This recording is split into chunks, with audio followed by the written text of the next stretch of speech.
Hello friends. स्वागत है आपका अरोड़ा क्लासेस में और मैं हूं एडवोकेट राजकुमार अरोड़ा। तो फ्रेंड्स, आज का टॉपिक है हमारा इंडिपेंडेंट ऑडिट। ऑडिट का है जिसमें इंडिपेंडेंट ऑडिट के बारे में समझाऊंगा, उसका मीनिंग और एडवांटेज वगैरह देखेंगे हम। तो फ्रेंड्स, मैं आपको बता दूं, मेरा अरोड़ा क्लासेस नाम से देहरादून में कोचिंग सेंटर है जो अकाउंटेंट की जॉब प्रोवाइड करता है, टैली टैक्सेशन की जॉब प्रोवाइड करता है, जूनियर से सीनियर लेवल तक की। जो भी देहरादून से रिलेटेड है या आसपास की सिटी से रिलेटेड है, कोर्स ज्वाइन करना चाहते हैं तो ज्वाइन कर सकते हैं। और इसके अलावा मैं व्हाट्सएप के थ्रू भी ऑनलाइन कोचिंग प्रोवाइड करता हूँ।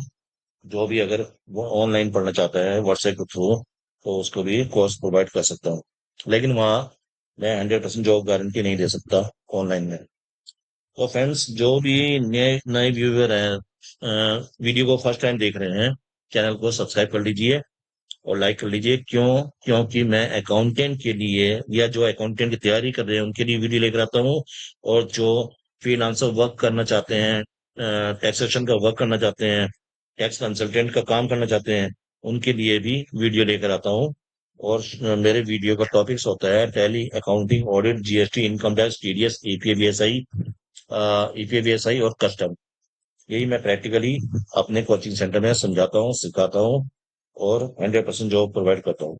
तो चैनल को सब्सक्राइब कर लीजिए फटाफट और आगे बढ़े। हम इंडिपेंडेंट ऑडिट के बारे में समझते हैं। तो जो भी हमारे अकाउंटेंट फैंस है, उनको समझ में आना चाहिए कि इंडिपेंडेंट ऑडिट होता क्या है और आपको उसमें क्या क्या करना पड़ता है। तो फ्रेंड्स, लेते हैं हम independent audit meaning. Independent implies that the judgment of a person is not subordinate to the wishes or directions of another person who might have engaged him to his own self-interest. Meaning क्या है? तो independent यानी कि स्वतंत्रता का अर्थ है कि किसी व्यक्ति का निर्णय किसी अन्य व्यक्ति की इच्छाओं या निर्देशों या उसके स्वयं के स्वार्थ के अधीन नहीं है। यानी कि वो इंडिपेंडेंट है, वो किसी के अधीन नहीं है। अधीन मतलब किसी के दबाव में नहीं है वो। तो इंडिपेंडेंट ऑडिट कर रहा है। और नेचर, नेचर क्या है? Independent is a condition of mind and personal characters and should not be confuse with the superficial and visible standards of independence which are imposed by law. तो nature ये है कि स्वतंत्रता मन और व्यक्तिगत चरित्र की एक स्थिति है, और इसे स्वतंत्रता के सतही और देशीय मानकों के साथ भ्रमित नहीं किया जाना चाहिए जो कानून द्वारा लगाए जाते हैं। ठीक है ना? तो विजिबिलिटी क्या है? Visibility, independence of an auditor should not only exist but should also appear to so exist to all reasonable persons. तो विजिबिलिटी, लेखा परीक्षा यानी कि इंडिपेंडेंट ऑडिट की स्वतंत्रता न केवल विद्यमान होनी चाहिए यानी कि होनी चाहिए, बल्कि सभी विवेकशील व्यक्तियों को ऐसा प्रतीत भी होना चाहिए। लेखा परीक्षा द्वारा बनाए गए संबंध ऐसा होना चाहिए कि कोई भी विवेकशील व्यक्ति उसकी निष्पक्षता और सत्यनिष्ठा पर संदेह न करे। ठीक है ना? स्वतंत्रता का एक सामूहिक पहलू है जो समग्र से लेखा पेशेवर के लिए महत्वपूर्ण है। तो हमारे पास विजिबिलिटी ऐसे साफ होनी चाहिए, कोई भी हमारी उस चीज पर संदेह ना करे। Advantages of an independent audit.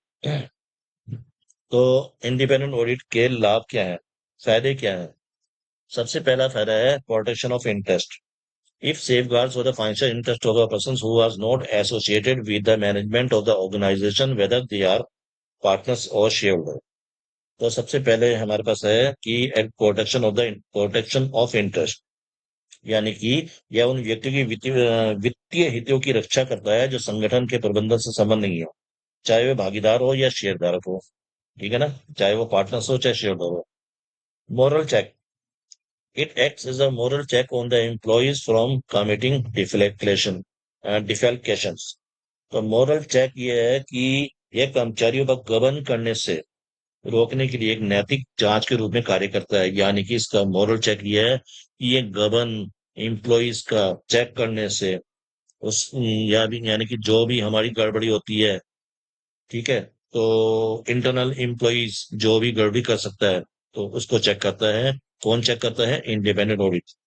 Tax liabilities, audited statement of accounts are helpful in settling liabilities for taxes. Tax liabilities ये है कि लेखा परीक्षक विवरण पर कर देयता के निपटान में सहायक होते हैं।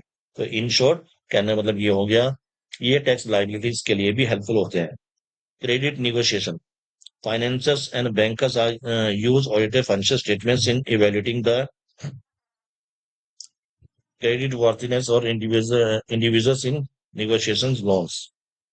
तो वित्त पोषक और बैंकर यानी कि जो भी फाइनेंशियल इंस्टीट्यूशन है और बैंक है, जो ऋण पर बातचीत करने समय व्यक्ति की ऋण पात्रता का मूल्यांकन करने के लिए लेखा परीक्षित वित्तीय विवरणों का उपयोग करते हैं। तो लेखा परीक्षक जो भी हमारे लेखा परीक्षक है, जो हमारे पास जो भी हमारे पास डॉक्यूमेंट्स हैं और इंटरनल ऑडिट के, ये हमारे पास लोन के लिए भी निगोशिएबल है, यानी कि इन शॉर्ट क्रेडिट निगोशिएबल के लिए भी हमारे पास इंटरनल ऑडिट हेल्पफुल होता है। ट्रेड डिस्प्यूट सेटलमेंट साफ पता चल रहा है इस बात से ही कि audited statements are useful in settling the trade disputes for higher wages और बोनस एक्स्ट्रा। अगर फर्म में कुछ ऐसा हो जाता है कि हायर वेजेस देने हैं, बोनस देना है, या कुछ ऐसे डिस्प्यूट्स हो जाते हैं, तो उसके लिए इंटरनल ऑडिट हेल्पफुल होता है। Control over inefficiency, it helps in detection of wastages and losses and also helps in recommendations ways to correct it. Inefficiency, तो सिक्स वाला पॉइंट हमारे पास कहता है ये अपव्यय और हानि का पता लगाने के में, अपव्यय जो भी हमारे पास नुकसान हुआ है, हानि का पता लगाने में मदद करता है, उसे ठीक करने के तरीके सुझाने में भी मदद करता है। सेवेंथ आता है funds in trust, it is an agency which ensures that persons acting for other have properly accounted for the amounts collected by them. Funds in trust, उसका मतलब है ट्रस्ट निधि। ये एक एजेंसी है जो यह सुनिश्चित करती है कि दूसरों के लिए कार्य करने वाले व्यक्तियों ने उनके द्वारा एकत्रित राशि का उचित हिसाब किताब रखा हो या नहीं रखा है, जो भी है। फंड्स इन ट्रस्ट यानी कि हमारे पास, हमें पता होना चाहिए कि हमारे पास एक उचित राशि रखी गई है, नहीं रखी गई है, जो भी इससे रिलेटेड पर्सन है, हमारी कंपनी से रिलेटेड। आर्बिट्रेशन, आर्बिट्रेशन आता है कि it is helpful in settling disputes by arbitration. तो यह मध्यस्थता यानी आर्बिट्रेशन मतलब मध्यस्थता द्वारा विवादों को निपटाने में सहायक है। ठीक है फ्रेंड्स, अब आते हैं हम नेक्स्ट वाले में, appraisal. Audit reviews the existence and operations of various controls in the organization and reports in adequacies, weaknesses, etc. in them. Appraisal, appraisal का मतलब होता है मूल्यांकन करना, मूल्यांकन। लेखा परीक्षक संगठन में विभिन्न नियंत्रणों के अस्तित्व और संचालन की समीक्षा करती है और यह उनमें अपर्याप्तता, कमजोरियां आदि की रिपोर्ट प्रस्तुत करती है। यानी कि जो भी हमारी कमजोरियां हैं, उसमें अपर्याप्तता है, उसकी रिपोर्ट प्रस्तुत करती है। क्यों? और audit report, internal audit report.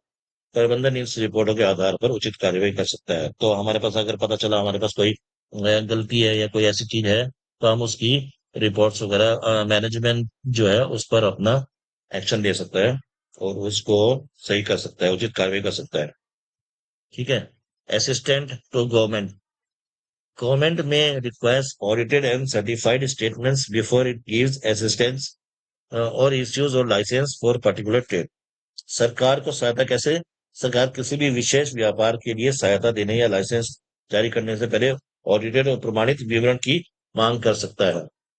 तो फ्रेंड्स, ये हुआ कि हमारे पास असिस्टेंट टू गवर्नमेंट, ये हुआ हमारे पास कि इंटरनल ऑडिट के लिए कि क्या करा जा सकता है और इंटरनल ऑडिट से क्या फायदा है। ठीक है।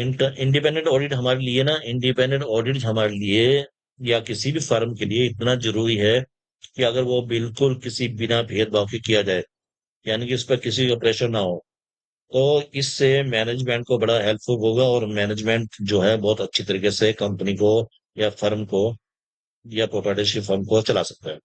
तो फ्रेंड्स, आज के लिए इतना ही। और जो भी अकाउंटेंट की तैयारी कर रहे हैं, टैक्स कंसल्टेंट की तैयारी कर रहे हैं, तो चैनल को फटाफट सब्सक्राइब कर लीजिए। सारे टॉपिक जो भी होते हैं अकाउंटेंट के लिए, अकाउंट्स मैनेजर के लिए, वो सब टॉपिक पे वीडियो लेकर आता हूँ। तो थैंक्स फॉर वॉचिंग वीडियो, मिलते हैं नेक्स्ट वीडियो में।